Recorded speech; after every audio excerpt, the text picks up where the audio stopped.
दोस्तों, भारतीय जनता पार्टी का bank details अब सामने आ गया है, जहां कमाई का ना काला चिट्ठा खुल गया है। क्योंकि बीजेपी को इलेक्टोरल बॉन्ड के जरिए जो बेनामी पैसे मिले हैं, उसका हिसाब जान के आप दंग रह जाएंगे। आपका दिमाग दोस्तों फट जाएगा कि आखिर कौन है भाई, कौन इतना मेहरबान है मोदी पर, जो बोरा भर भर के बीजेपी को चुनाव जीतने और मोदी जी को जितवाने के लिए पैसा दे रहे हैं। क्या है इस अकाउंट डिटेल में बताएंगे आगे आपको वीडियो में, तो वीडियो को अंत तक देखिएगा। नमस्कार, स्वागत है आप सभी का देश नीति पर।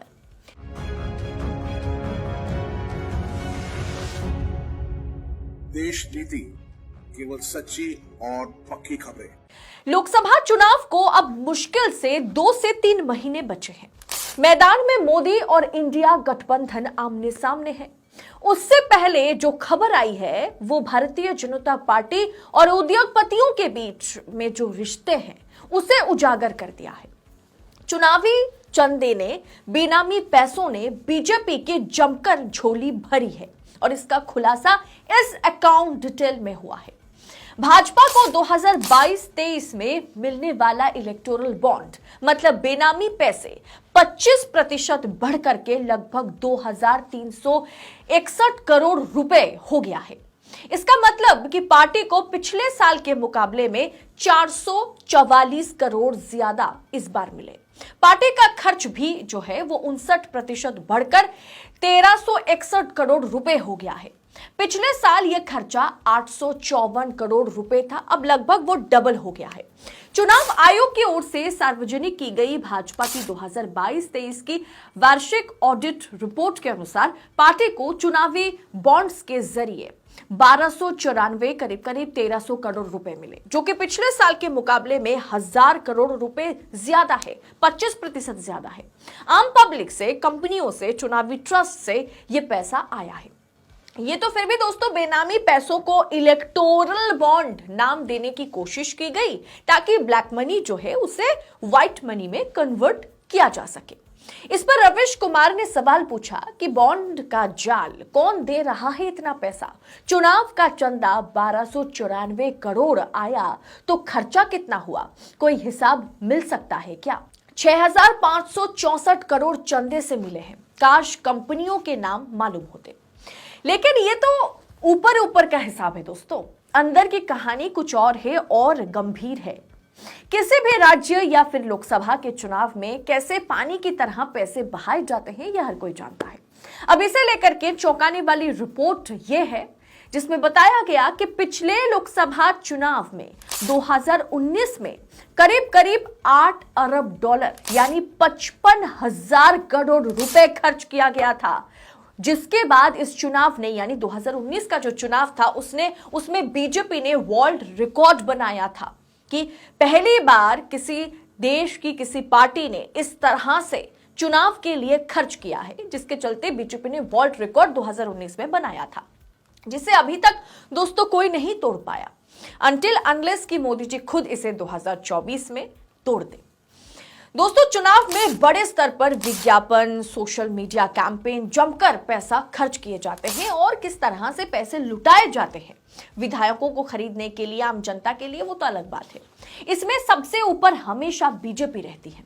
ऐसे में पिछले कुछ सालों में मोदी के किए गए घोटाले और चुनावी मतलब मोदी सरकार के ऊपर जिस तरह के घोटाले का आरोप लगा है उसे देखते हुए और चुनावी बॉन्ड को देखते हुए अब दोस्तों थोड़ा नजदीक से आपको कुछ आंकड़े मैं दिखाती हूं। 2019 में 8 अरब डॉलर यानी 55,000 करोड़ रुपए जो है 2024 चुनाव में ये डबल हो सकता है। और ये मेरी राय नहीं है, ये हर कोई कह रहा है। दोस्तों, करीब करीब 25,000 करोड़ 2500 करोड़ रुपए जो है ना वो इलेक्टोरल बॉन्ड के तौर पर मिला है, ऐसा बताया जा रहा है, जो बेनामी है ही।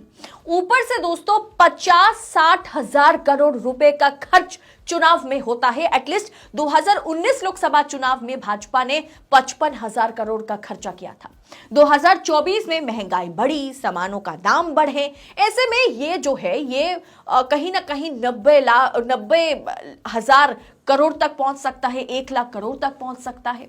2024 चुनाव में हो सकता है कि लाखों करोड़ तक खर्चा पहुंच जाए। अगर ऐसा होता भी है तो आप चौंकिएगा मत। लेकिन सवाल जो रविश कुमार ने पूछा कि आखिर इतना सारा पैसा दोस्तों आ कहां से रहा है, इस पर परंजय गुहा ठाकुरता और रवि नैयर, दो बड़े इन्वेस्टिगेटिव जर्नलिस्ट हैं, खोजी पत्रकार हैं, उन्होंने अडानी पर यह खुलासा किया था कि अडानी का पैसा इलेक्टोरल बॉन्ड के जरिए भारतीय जनता पार्टी तक पहुंचती है। एक तरह से अडानी पर इसीलिए मोदी जी मेहरबान हैं और बीजेपी पर अडानी मेहरबान है। लेकिन इस बात की कोई पुख्ता सबूत तो है नहीं, क्योंकि सुप्रीम कोर्ट में जब हिंडनबर्ग मामला पहुंचा तो उसे रफा दफा कर दिया गया, अडानी को क्लीन चिट दे दिया गया। लेकिन दोस्तों चुनाव आयोग के पास भी कोई रिपोर्ट है नहीं। चुनावी बॉन्ड जो है वो ऑडिट के दायरे में आता नहीं। लेकिन सुप्रीम कोर्ट में 2 महीने से मामले की सुनवाई ही नहीं हो रही है। फाइनल जजमेंट आना बाकी है इलेक्टोरल बॉन्ड पर। 2 महीने से इलेक्टोरल बॉन्ड पर कोई बातचीत नहीं हो रही है। सुप्रीम कोर्ट में यह मामला वैसे के वैसे पड़ा हुआ है। दिसंबर 2023 में इलेक्टोरल बॉन्ड को चुनौती देने वाली अर्जी पर सुनवाई के बाद सुप्रीम कोर्ट की 5 जजों की बेंच ने फैसला जो दिया था उसे उन्होंने सुरक्षित रख लिया था, यानी 2 महीने से फैसला पेंडिंग है। इस मामले में फैसला 2024 चुनाव से पहले ही आने वाला है। पिछली सुनवाई में सुप्रीम कोर्ट ने चुनाव आयोग से कहा था कि वो पूरी रिपोर्ट पेश करे कि बॉन्ड के जरिए राजनीतिक पार्टियों ने कितना फंड रिसीव किया है। पूरा का पूरा डिटेल सुप्रीम कोर्ट को चाहिए था। लेकिन देखिए ना, 2 महीने से सब चुप है।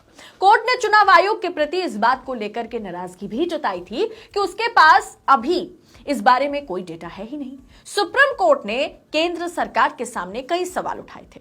सुप्रीम कोर्ट ने कहा था कि जो किकबैक है, जो रिश्वत है और बदले में फायदा पहुंचाने का सवाल भी इसमें है। जैसा रवि नैयर और परंजय गुहा ठाकुरता ने यह सवाल पूछा था कि कहीं ऐसा तो नहीं कि उद्योगपति जो है वो बीजेपी को फंड देते हुए नजर आते हैं और उनकी जब सरकार बनती है तो वो सरकार उन उद्योगपतियों पर मेहरबान हो जाती है। कहीं ऐसा मामला तो नहीं है। मतलब इलेक्टोरल बॉन्ड से सत्ता हासिल और सत्ता से पूंजीपति मित्रों का उद्धार, उनके लिए काम करना, जैसा अडानी और मोदी के रिश्ते पर सवाल उठता है।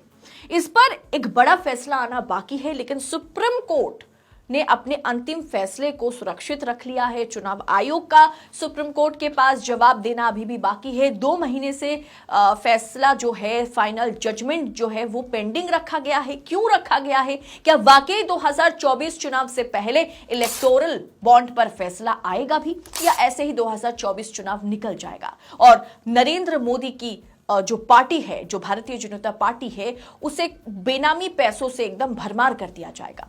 सुप्रीम कोर्ट तय करेगा कि 2024 चुनाव में इलेक्टोरल बॉन्ड के जरिए भाजपा अपना बैंक बैलेंस बढ़ाएगी या सबसे ज्यादा चुनावी बॉन्ड पाने वाली भाजपा को सब कुछ का हिसाब देना होगा। फिलहाल हिसाब तो देना ही है, लेकिन इस मामले को क्या 24 से पहले खुला जाएगा या फिलहाल के लिए बंद है? इलेक्टोरल बॉन्ड का किस तरह से सीधा कनेक्शन है चुनावी जीत के साथ, ये आप जानते हैं। और इलेक्टोरल बॉन्ड के अलावा भी किस तरह का जो खर्चा, किस तरह से भारतीय जनता पार्टी खर्चा करती है, जिसके जरिए उसने वर्ल्ड रिकॉर्ड बनाया था 2019 में, ये ना कहीं एक बहुत बड़ा घपला या बहुत बड़े स्कैम की ओर जो है इशारा करता है। जिस देश में 80 करोड़ जनता को, सरकार को मुफ्त में अनाज और खाना देना पड़ता है, पेट पालना पड़ता है, उस देश की सबसे बड़ी पार्टी भारतीय जनता पार्टी जो दावा करती है कि वो विश्व का सबसे बड़ी पार्टी है, विश्व की सबसे बड़ी पार्टी है, वो पार्टी जो है चुनाव में 60-70 हजार करोड़ रुपए खर्चा करती हुई नजर आती है। आखिर ये पैसा कौन देता है? सवाल यही है। क्या इसका जवाब सुप्रीम कोर्ट में मिलेगा? क्या वाकई इसका जवाब 24 चुनाव से पहले मिलेगा? यह भी एक सवाल है। दोस्तों, इस पूरे विषय पर आप अपनी राय हमारे साथ शेयर करें और इस पर आपकी कमेंट जो है वो हमारे लिए बहुत ज्यादा महत्वपूर्ण है। हम आपके हर एक कमेंट को पढ़ने की कोशिश करते हैं और साथ ही साथ आजाद पत्रकारिता को आप सपोर्ट कीजिए, देशनीति को सपोर्ट कीजिए। हो सके तो वीडियो के अंत में अगर आपको रिपोर्ट पसंद आती है तो थैंक्स ऑप्शन का दोस्तों इस्तेमाल कीजिए, क्योंकि थैंक्स ऑप्शन के जरिए ना आप आर्थिक तौर पर देशनीति की मदद कर सकते हैं। बहुत बहुत शुक्रिया। जय हिंद, जय भारत।